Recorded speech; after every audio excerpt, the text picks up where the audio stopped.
Hey there, good Friday morning and welcome back to another edition of Owning Your Outdoors. I'm here with Doug Schroeder from Lewis, and Doug, it looks like today we're talking about succulents. We are talking about succulents. Succulents are one of the most popular categories right now. Everybody loves them. They grow well in the house. If you're going to have them in the house, make sure you have a southern exposure. They need full light. They need a full day of light. So what's one of the biggest differences between succulents and, say, other house plants? Succulents are a water storing machine. All the fleshy like leaves on them, they're storing water. The stems, it's all a water storing production for them so that they can take long periods without moisture. Sometimes it's a little simple misting, or if you are going to water them thoroughly, then let them completely dry out. You want to make sure that you don't give them too much water, right? Correct. It's the biggest way people kill succulents is overwatering. I talk to people all the time and they say, well, I got one, but I killed it. Well, we kill them with kindness. We think that they need the water, so we keep giving them to them.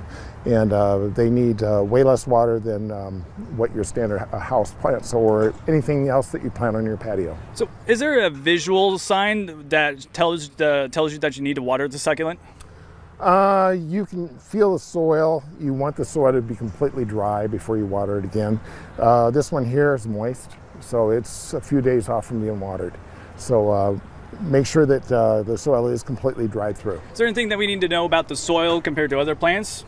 Use a special kind of soil. You want to use a cactus soil or a soil that's actually made for succulents. It needs to drain well.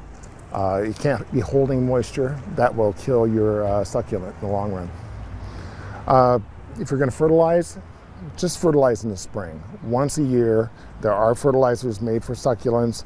Otherwise, any house plant fertilizer that's maybe a 10-10-10 or an 8-8-8 will work. So once in the spring is what I recommend, then don't fertilize the rest of the season. All right, Doug, any more tips on succulents today? Nope. There are so many different types. I encourage you, if you haven't tried them, they're low maintenance, and especially if you're a person that don't water a lot. So, like me. Right, so it'd be a perfect thing if you have a home with a patio or a deck that faces south, they would be perfect for you.